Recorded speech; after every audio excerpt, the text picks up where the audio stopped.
one of the worst things ever. It took me about 8 years to work that through, to heal that, to let that go, and to forgive that. The second defining moment was when I had another mushroom journey, mushroom trip. If somebody sees me now, they're gonna think that I'm absolutely crazy. How is it possible to feel this? The third one was when I did ayahuasca. I realized that that is the illusion that makes us unhappy during the ayahuasca. 4 defining moments on my own journey. And it's been a long journey. I've been on this journey for 7 some years, I believe it is right now. And I've told this story before. The first time I had this defining moment on my own spiritual journey was when I went from completely unconscious, you could say, completely stuck in victimization. And I had no interest in spirituality whatsoever. I had no interest in wanting to better myself. At this time of my life, I was severely depressed. I was struggling with suicidal thoughts. Not that I had ever thought of like planning it. I hadn't started doing any type of those things, like planning my suicide. I would never really do that, I believe. I've always had this belief in myself that my life has meaning ever since I was born. And the reason I was so depressed during this time was because I had stopped listening to that thing that I had, that I'm supposed to do something meaningful. I'm supposed to do something that I'm meant to do. And I've always felt all throughout my entire life that I have been pulled forward to something greater. I'm not sure what that is, what that force is, but I've always felt like something is pulling me forward. And when I was the most depressed in my life, I had stopped listening to that force, you could say, because I thought that it was something wrong with me. I was looking at friends around me and I was looking at people close to me, and I couldn't figure out why I couldn't be happy with the same type of lifestyle. I had to do something extraordinary, I felt like. And I put so much pressure on myself to do this. And so instead of like facing my fears and actually start doing something that is extraordinary, because obviously then you have to challenge yourself, right? I was so scared of what people are going to think about me that I just, instead of listening to that force pulling me forward, wanting me to go after bigger and better things all the time, I was just wasting my life away. I was playing video games and I was drinking a lot and I was doing drugs on the weekend and I was just wasting my life away. I was overweight as well. And so of course you will be depressed when you live a life like that, when you're not going after things that you think that you should do, right? Because if we go after everything we think that we should do or need to do, then I don't think there's a possibility to even be depressed. If we always do things that we know that we should do and we continuously challenge ourselves in that way and face our fears, I don't believe that depression will be a thing or that we will feel anxious in that regard, because we will always pursue something of meaning. And from a life of meaning, happiness comes, I believe. But during this time in my life, I was like depressed and I was having panic attacks and I was like feeling very lost. This was about when I was 25 and I'm 32 now, so yeah, 7 years. And I had this thing because I had always gone to the gym in the past. I was always interested in building my body and you know, developing my fitness and all that sort of stuff, developing my physique, because I wanted to have abs. I wanted to look good in the mirror, right? But during this time I was like overweight. I was not happy with myself. I had nothing good to say about myself, really. But it was one specific day when I was in the gym, which I have no idea why it happened. But I was doing sit-ups, and I've told this story before, like I said, but I was doing sit-ups in the gym and I was going to do 3 sets. But I came to set number 2 and I thought to myself that I'm done now. I'm lazy. Remember, I was identifying with being a quitter, basically, because I hadn't achieved anything up till that point, I felt like. Because I had always let myself down. I had always stopped. I don't know, it was just a bad moment of my life where like my self-worth and confidence was very low, let's say. But I was on step number 2 doing the sit-ups. And for some reason, you people who have had similar experiences, you know, like a separation from the mind, a separation from the ego, the voice in our head that's always talking down to us. Most of us, we walk around and identify with our mind, right? We identify with our thoughts, and that's why we suffer so much in life. We believe that we are the thinker of our thoughts. We believe that we are this voice in our mind that sounds like our own voice talking to us all the time. There's almost never anything good coming out of this voice, right? Because it's always looking for happiness in the future. It's always comparing things with us all the time. It's like, maybe if I get bigger biceps, then I'll be happy. Maybe if I get a bigger paycheck, I'll be happy. Maybe if I get a new girlfriend, I'll be happy. This voice, right? We're always thinking about these things, that happiness is in the future somewhere. And I, just like everyone else on the planet, had been identified with that voice. I thought that I was this voice talking to me all the time. And so on set number 2, doing the sit-ups, I stood up and I was gonna go take my wallet and keys and leave the gym. And then I came halfway and I was like, what is that? In that instant, my life changed forever. Because from completely unconscious to fully aware at that point, at least, it was just like bam. And I, for the first time, separated myself from my thoughts. I understood that this voice sounded like my own voice, telling me that I'm lazy, telling me that I'm not worthy of love, or that I'm never gonna achieve anything. I realized that this is not me talking, and I'm not sure why this happened. But I separated myself from this voice, and it felt like I could watch my mind. It felt like I could watch myself from this angle that is new, a new angle that I hadn't experienced before. And now, looking back, years later, I realized that I had seen that angle before, because I've had glimpses of this all throughout my life, I realized. But the clearest, or the most clear glimpse I've had was when I was 20 years old, and I did magic mushrooms for the first time, psilocybin mushrooms. And then I could see myself from above somewhere. So I realize now in hindsight that that was one of my first like real spiritual experiences, if you'd like. I felt like I could watch myself from above back then, and I tried to talk to my friends that I was doing the mushrooms with, and I was like, do you have the same thing? They were like, no, I don't know. Like, they didn't understand it, right? So I realized that it was individual to my experience, which was kind of interesting. So, but I never really forgot that, but I couldn't, let's say, connect the dots back then. So it took another 5 years for me to be able to realize that, oh, okay, or actually another 7 years to realize, or maybe even more than that. Because when I had that separation from my mind and my thoughts in the gym, it wasn't like I was like, oh, that's what happened to me during the mushrooms.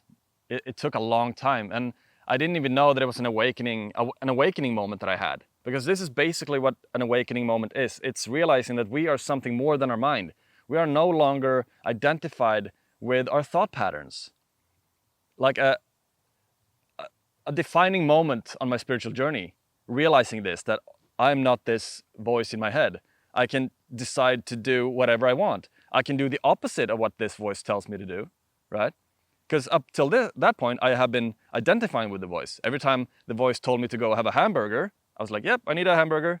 I was identified with the voice, right?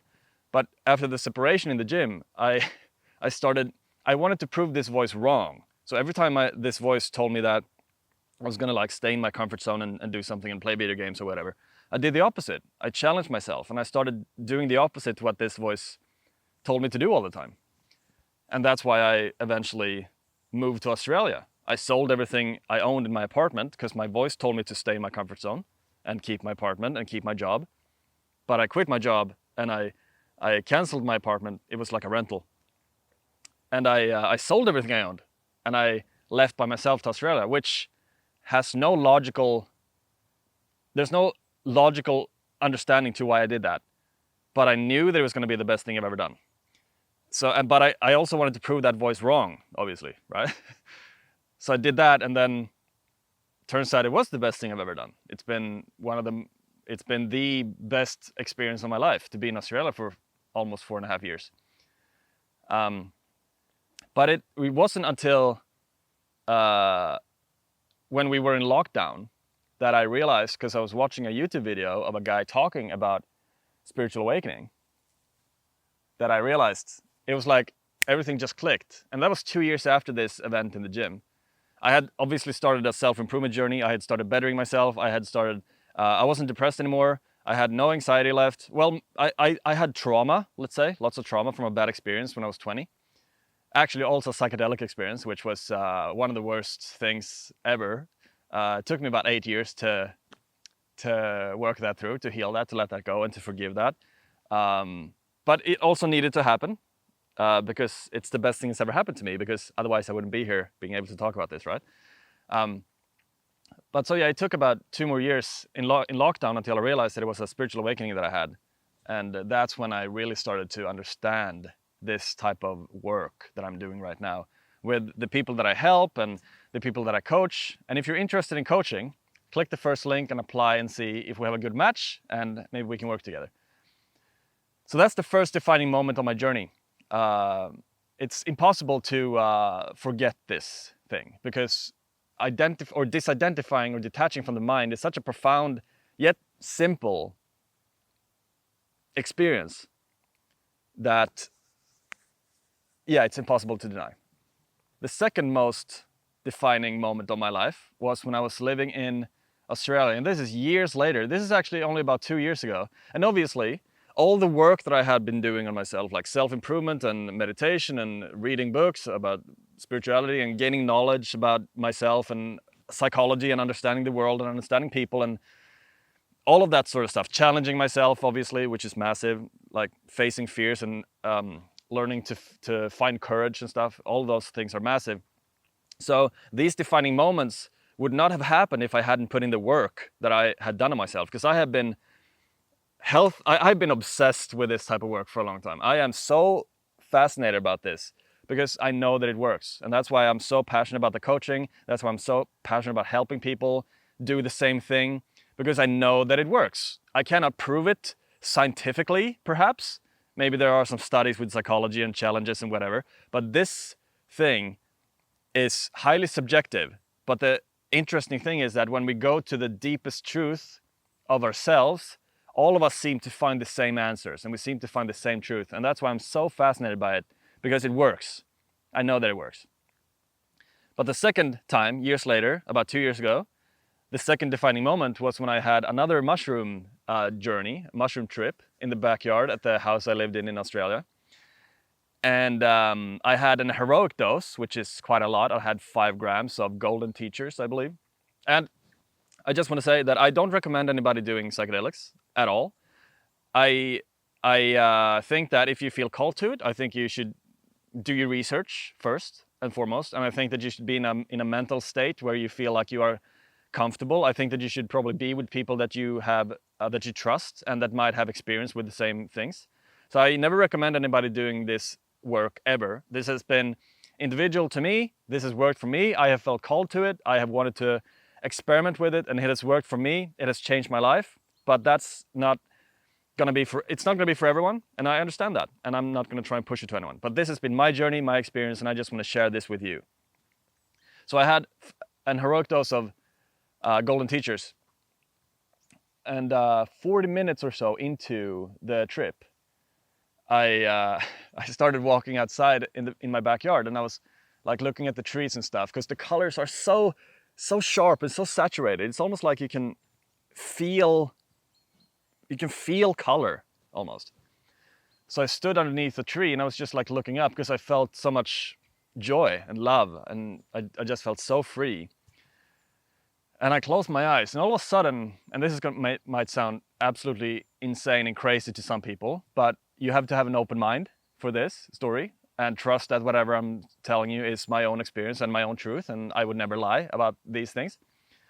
I looked up under the tree and I closed my eyes, and I got visited by something. It was a feminine creature with multiple arms and like multiple faces.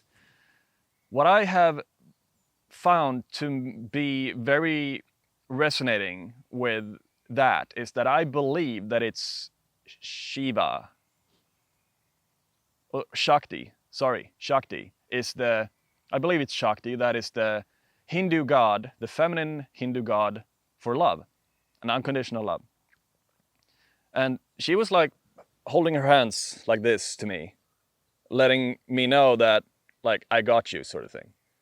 And I was just like, because I was so much in my own journey, right? I trusted whatever that was. Like, I'm not sure if it's a real entity or if it was just my mind creating an image, but it felt more real than anything I have ever experienced ever in my life. And I started feeling this intense sensation of love, just unconditional love, just pouring up my body. And she was like holding her hands like this. She had multiple arms too, by the way. She was blue and had like golden jewelry on her. And she was like, I got you. And right in that moment, I just surrendered completely to her. And when I did that,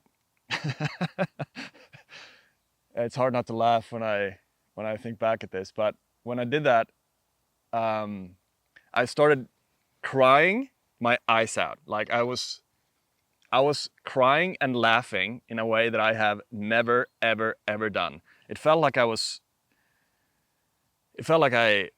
gonna explode in sheer joy and love for life.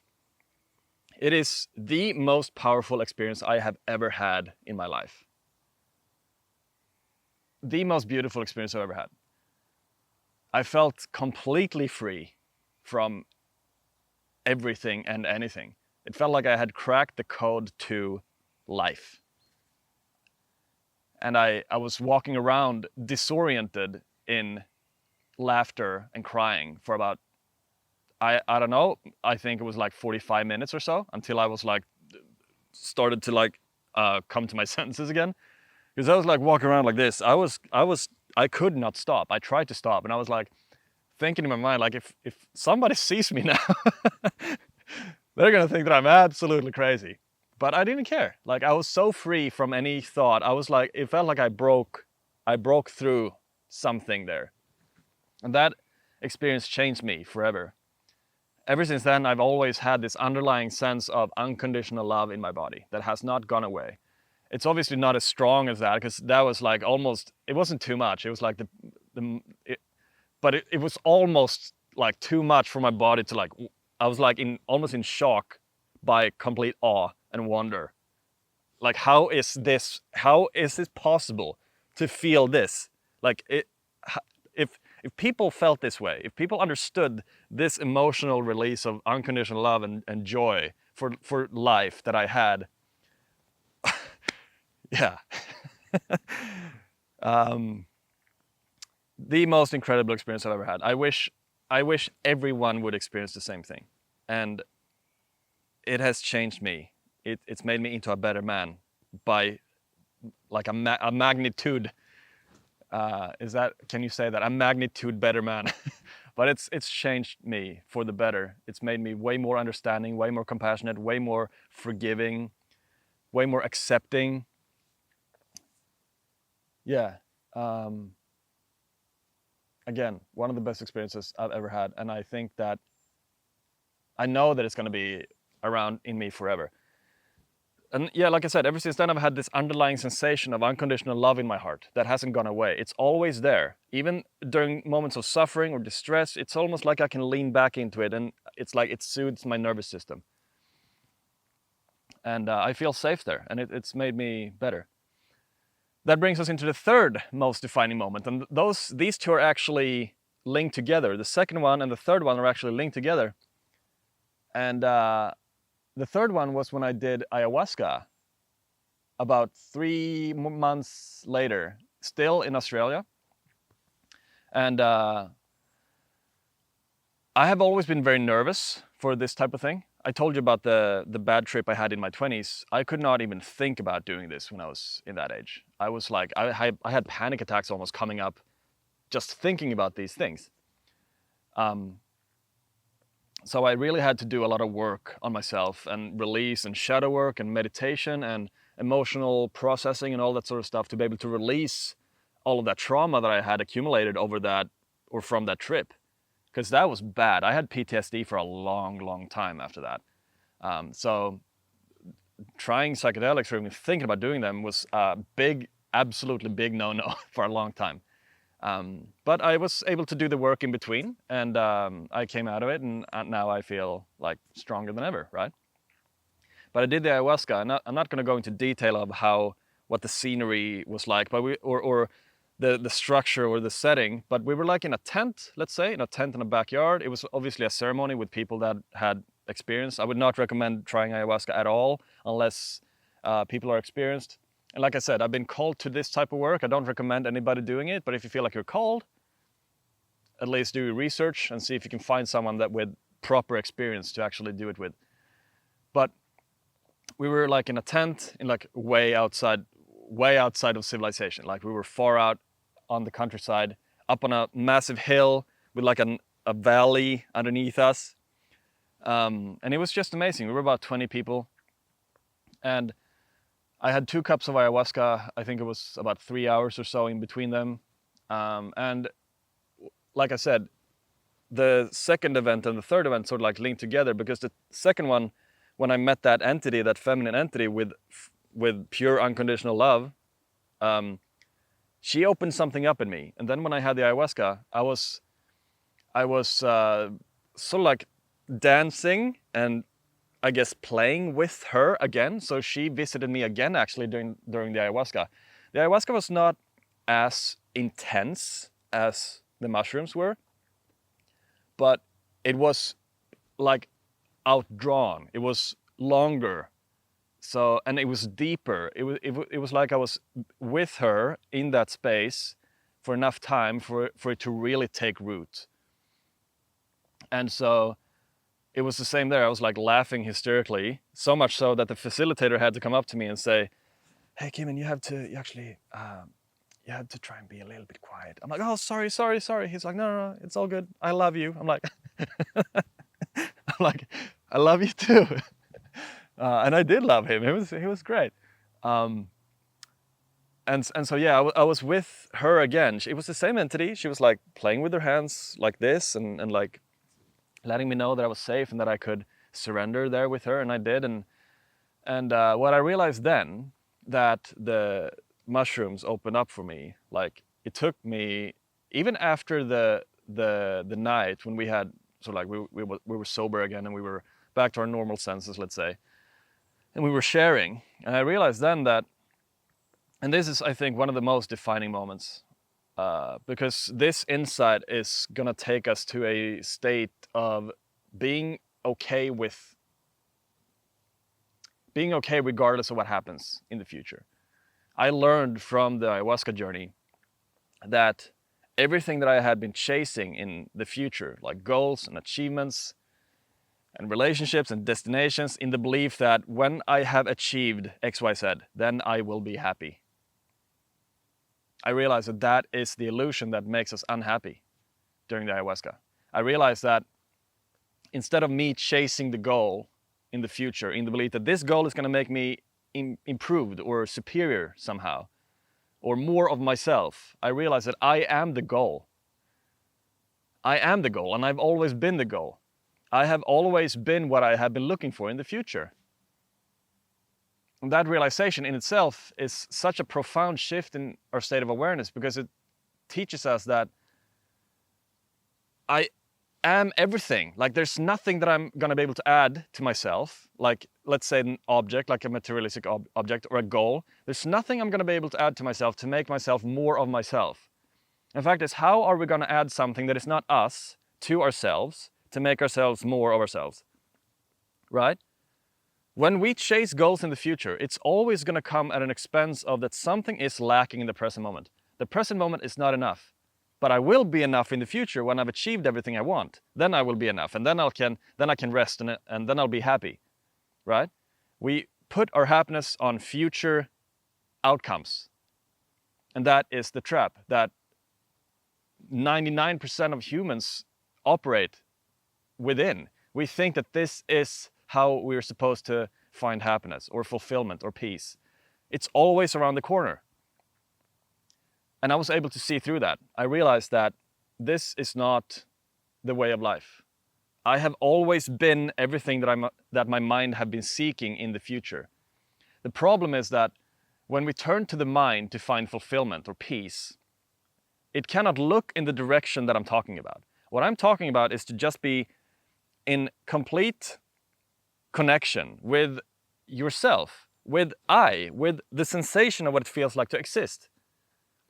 when we rest in that sensation of I, not I in the mind, not I am a Kim and I'm a man, I'm from Sweden, not that. Just the sensation of what it feels like to exist. Before the mind comes up with the word I or I am. Just that sensation. That sensation gives us everything that we have been looking for in future outcomes. We're seeking for peace, we're seeking for fulfillment, we're seeking for belonging or freedom or love or something. We're seeking an internal state at the expense that something is lacking, that we have a void in here. But when we rest as I, just the sensation of I, what it feels like to exist, we get what we're seeking. We find that by not doing anything. And the ayahuasca taught me that, Moses. And the ayahuasca taught me that I have always been everything that I have been looking for. I am the goal. I have always been the journey and the destination. And there's nothing that's going to be able to take that away from me. And that sort of like, that insight in itself is going to be a massive shift, like I said, in our state of awareness, because we will stop the chase or the escapism behaviors that we have. We will always be content. And like I said, it's always, I always have this unconditional love, underlying sensation of unconditional love in me now, after that. And it's changed me. It's made me into a better man. Like, it's impossible to deny. The fourth defining moment was when I meditated in my bed in Australia, and I was really, really, really deep. I have never surrendered that much ever in my life. And because I was able to surrender that much, that has opened up something in me, and it has taught me that the more we surrender, the deeper we go into our own truth, which is, in my opinion, is going to be universal truth for most humans, if we are able to let go that far, which is going to cause a lot of fear. There's going to be a lot of fear arising there when we're surrendering that much, because we put ourselves in such a vulnerable state that we are almost fine with dying. That's what it feels like. It feels like giving up your life completely. Like, I'm completely fine with not knowing what's on the other side of this amount of surrender. And I'm fine with that. I'm surrendering my way into that, let's say. And I was able to surrender so far and so deep that my body and my mind, Kimmen, was gone. I did not have a sense of my body necessarily. It felt like I became one with all. One with awareness. Primordial awareness, we could say. I was one with that. And the only thing I could see was like a rainbow colored sort of like puddle. You know, when you throw like a pebble or something into a puddle, it's like it you know, it creates waves like this, right? And I could see that, and it was like rainbow colored. And at that point, I felt the most amount of unity. And how to explain the emotion or sensation of oneness, what that feels like, is, it's difficult to put into words, but it feels like you are 1,000,000,000% complete. There's no separation whatsoever. I was no longer in my body, but I knew that I was still in my bed, in my room, meditating in my body, but I had no sense of that. All I could see and feel was like complete oneness and unity with everything. And I was everything. I was everyone. And I sat with that for, I'm not sure how long, but at that point when I saw those ripple effects on that little thing, I was just, this is God. This is God. This is what God is. And that moment, again, changed everything for me. Like, these defining moments, like I said, they're highly subjective, right? And I'm 100% certain that they wouldn't happen if I wouldn't have meditated for so long, or like read self-improvement and spiritual books and understood concepts and embodied everything, and I've done trauma release and understanding emotions and spiritual balancing and regulating my nervous system and training in the gym and working on my discipline and challenging myself. Like, all of these things are obviously pieces of the puzzle, of course. So, like, I think it's very, very, very rare for people to have experiences like these out of absolutely nowhere with no previous knowledge at all whatsoever, right? But I believe that obviously it's definitely possible, but I think that doing this type of work is going to be helping, of course. It's going to help a lot. It's going to give a lot of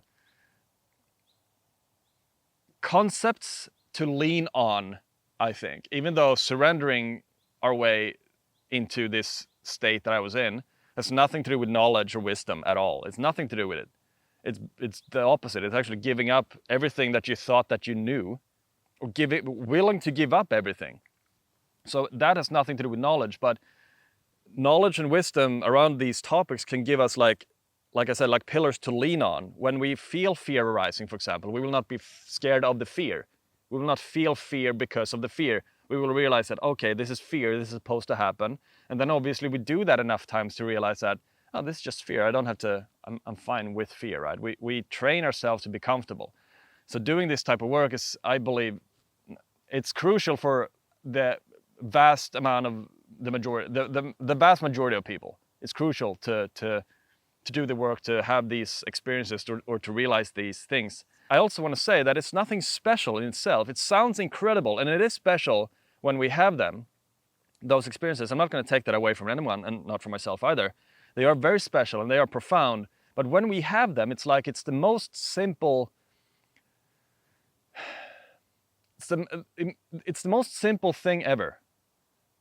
It makes no logical sense because we cannot think our way to it, because the mind can only know what it knows. The mind cannot create these types of experiences because they come outside of the mind. But the mind wants to put these experiences on a pedestal. The mind wants to make this special. And that's why it's that's why it's so difficult. Because the mind puts it on a pedestal. It makes it into a destination. It makes it into a goal to be reached. And so that's why it's so important for us to be able to, or to want to give that up, the mind completely, because that way we can sort of like leave that sort of activity of the mind that wants to make things special. And in that, we will see the simplicity of this. We will learn that it has nothing to do with me thinking or putting in effort or doing or trying or forcing. It's the complete opposite. It's letting everything be exactly as it is for enough time for us to be able to rest in that space of not knowing what's going to happen and not wanting to know, not predicting. When we can be comfortable there, that's when things are going to really start unfolding for us. Like when we can surrender ourselves into that space of, I'm completely fine not knowing what's going to happen, and we rest in the space of not knowing. That is, in my experience, that is where we're going to see a lot of growth. Because we put ourselves in such a vulnerable state, like things that we don't like about ourselves or tend to want to escape or tend to want to resist, emotions such as fear or shame or guilt, like when we surrender, all of those things are naturally just going to start coming up to the surface. And when they do, it's like because we are so surrendered into ourselves, we're just going to let them pass through. And when we do that, our heart is just going to be like accepting everything exactly as it is. And in that, there's going to be so much deep healing that happens that it's just going to be a massive step towards true liberation. How I see it. People might have different experiences and opinions, and that's fine. Or beliefs and views about this whole journey. But it's also just thoughts, right? Which is interesting. But yeah, so the fourth most defining moment of my life was when I met what many people shy away from and what many people are offended by, that word. And we almost need a new word for it, but God is a word that people shy away from. And we could call it source or the self or spirit or the universe or God or whatever we want. But that puddle of rainbow waves and ripples changed something again in me. And like I said, these defining moments, it's so easy to connect the dots backwards when they happen. Because like, oh, I needed to go through that so that I would have this experience right now. So like I said, they link together, all of them, of course. And doing the work in between is crucial. But that experience changed me. It's made me into it's made me realize how, in the best way possible, nothing really matters. And don't get me wrong, of course things matter. I care about a lot of things, but in the grand scheme of things, nothing really matters. And I will always be safe. I can always lean back to that force, whatever that is, or that puddle of things. Spirit, God, universe, source, self, whatever you want to call that. It's made me realize that that thing always has got my back, and that it's that thing that has always been looking out through my eyes. I am that thing, and everything else is also that. It's what everything is. Awareness. It's all of it. We are that. And for some reason, when I have started identifying more as that and not as my mind who wants me to feel separated, or my mind who wants me to go after things in the future in the belief that that will give me fulfillment or happiness. When I have dropped that, when I start identifying more with awareness, everything just seems to magically fall into place. Like, I don't need anything. I am everything already. What I need is to just recognize that over and over and over and over again. And of course, I'll be pulled into separation sometimes. My ego is still going to cling to things and cling to my attachments. But if I just like, hold on, I'm not here. I'm here. I'm here. I have never been anywhere else than here. And I can lean back into that recognition of that unfathomable, ineffable intelligence what that is. Primordial awareness. It feels like I am one with the universe in that space. And the universe is one with me. We are all that, but we are so convinced that we are these characters that we have been born into. We're so convinced that we are the mind, we are the thoughts, we are our personality, we are everything that we have experienced. We are identifying with the content of our lives instead of identifying with the thing that opened our eyes when we took birth. Awareness, primordial awareness. We were one with the experience. Us as the experiencer and the experience were one. There was no separation between anything. And resting in that space that I felt when I surrendered my way, when I was meditating, I find that. It's like I realize that, and it becomes so clear, and it's the most simple thing ever. Well, this has been kind of like a long video and a good story time, I believe. I really like telling stories, and if you stuck around all this time, I very much appreciate you. If you haven't already, please subscribe, like and comment as well. And like I said, if you're interested in coaching, if you want to learn more about this sort of stuff, if you want to learn to, or first of all, if you want to improve your courage, face your fears, if you want to relieve yourself from past trauma or stored emotions, click the first link and we can have a chat and see if we can start working together. Because like I said, I know that this works. That's why I'm so fascinated by it. I've been on this journey for 7+ some years, I believe. And I know that it works. It just means that we have to be disciplined, we have to be committed, and we have to put in the work. But if we decide that this is going to be the best thing for me, if we are really committed to our own freedom and our own peace of mind and our own love for ourselves and other people, and finding this source of unconditional love that I know that all of us have, then what are you waiting for? But anyway, thank you so much for watching, and I hope to see you in the next one. Thank you. Bye.